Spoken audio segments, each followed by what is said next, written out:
ज्ञान गंगा की धारा से मैं याशिका आज आप सभी का स्वागत करती हूँ। दुनिया की जानी मानी हस्ती मंगलायतन यूनिवर्सिटी के प्रो वाइस चांसलर डॉक्टर आशीष मनोहर आज हमारे साथ हैं, जिन्होंने बहुत ही फेमस किताब लिखी है जिसका नाम है सॉल्यूशन मास्टर।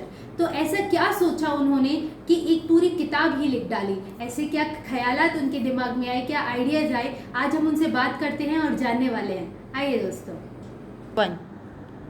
आप देखिए आशिका जी, 2003-2004 की बात है जब मैं पीएचडी कर रहा था। मेरा पीएचडी का टॉपिक था कि भारत की जो कार इंडस्ट्री है उसको इंडिजिनाइज करना, जिसको हम लोग आजकल स्वदेशी बोलते हैं। तो वो सारी कार कैसे स्वदेशी बना सके। जैसे अगर रोबोटिक आर्म्स है, वो रोबोटिक आर्म्स ऐसे ऐसे आपको असेंबली करते हैं कार्स दिखती है। वो रोबोटिक आर्म्स तो या तो फिनलैंड से, या तो जापान से, या तो कोरिया से, या तो अमेरिका से या जर्मनी से आते थे। तो हम लोग कैसा कह सकते हैं कि पूरी की पूरी कार अपने भारत में बनी है। इसलिए मैंने फिर एक दिन अपने honourable president doctor APJ Abdul Kalam से मैं बात कर रहा था कि सर, केवल कार नहीं, ये जो कार मैन्युफैक्चरिंग की जो टेक्नोलॉजी है, तकनीक है, वो भी भारत की बनी हुई चाहिए, जिसके कारण यही टेक्नोलॉजी फिर स्पेस एज में भी उपयोग में आती है। अगर भारत ये सारी टेक्नोलॉजी अपने यहाँ पे बनाता है, सारी मानव अपनी जो है ह्यूमन रिसोर्सेस है वो भी भारत की है, अपनी ज़मीन भी अपनी है, कार भी अपनी है, टेक्नोलॉजी भी अपनी है, और वही टेक्नोलॉजी फिर स्पेस एज में भी आप यूज़ कर सकते हैं। जैसे उनको बोला मैंने, एपीजे अब्दुल कलाम साहब को, मैंने आपको एसएलवी रॉकेट का जो सामने का जो नोक है वो साइकिल पे लेते जाते हुए मैंने आपका देखा है। ऐसा क्यों नहीं हो कि वो सारा ऑटोमेटेड करके हम लोग अपना लॉन्च पैड करके हम लोग अपना एसएलवी, पीएसएलवी, जीएसएलवी सारे लॉन्च कर सके।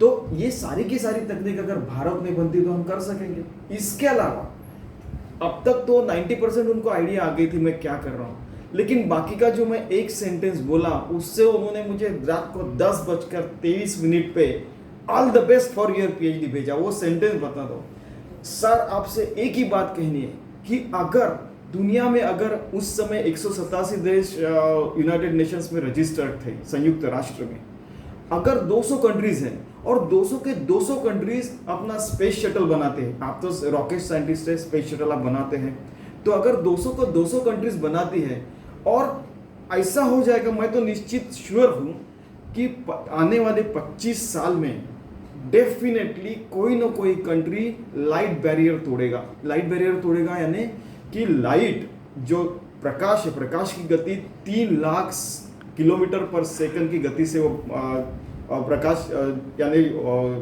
भागता है। तो प्रकाश की गति 3 लाख किलोमीटर पर सेकंड है।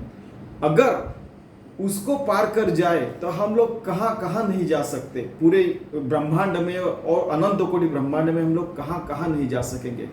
ये आइडिया सुनने के बाद उन्होंने रात को 10:23 पे all the best Ashish for PhD कह दिया था। तो ये वो आइडिया कि सारी की सारे स्वदेशी बनाए, भारत स्वयं पूर्ण बने, सारे के सारे देश खाने पीने से लेके सारी चीज़ों अपने यहाँ अगर बनाते, सारे देश स्वयं पूर्ण होते हैं, तो उससे हर इकोनॉमी सस्टेनेबल यानी कंटिन्यूस यानी हरदम बढ़ते ही रहेगी। सबको एजुकेशन मिलेगा, सबको जॉब मिलेगा, और वो यानी धरती हरी भरी हो जाएंगी, और सब यानी वसुधैव कुटुंबकम हम लोग जो कहते हैं, सारे लोग शांतता से रह सकेंगे। बस ये सुनने के बाद वो बहुत खुश हो गए थे। धन्यवाद। और यही वो आइडिया है कि जिसके कारण सॉल्यूशन मास्टर बना।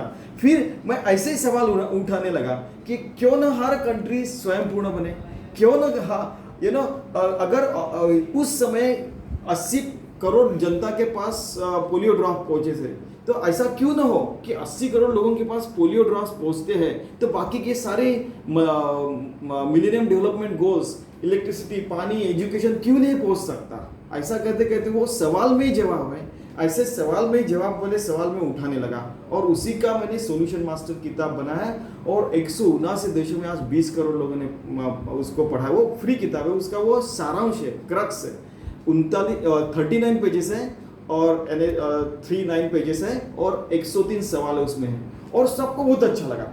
कि भाई ये मैं मानव से मानव बात कर रहा हूँ, मैं मानव से प्रेसिडेंट, मानव से किंग, मानव से प्रेसिडेंट, ये इससे नहीं बात कर रहा हूँ, मानव से खेती बाड़ी करने वाला नहीं नहीं, मानव से मानव बात कर रहा हूँ, मानव जाति का और उसके विकास का, उसके शांतता की बात कर रहा हूँ। इसलिए ये किताब बहुत फेमस हुआ। धन्यवाद।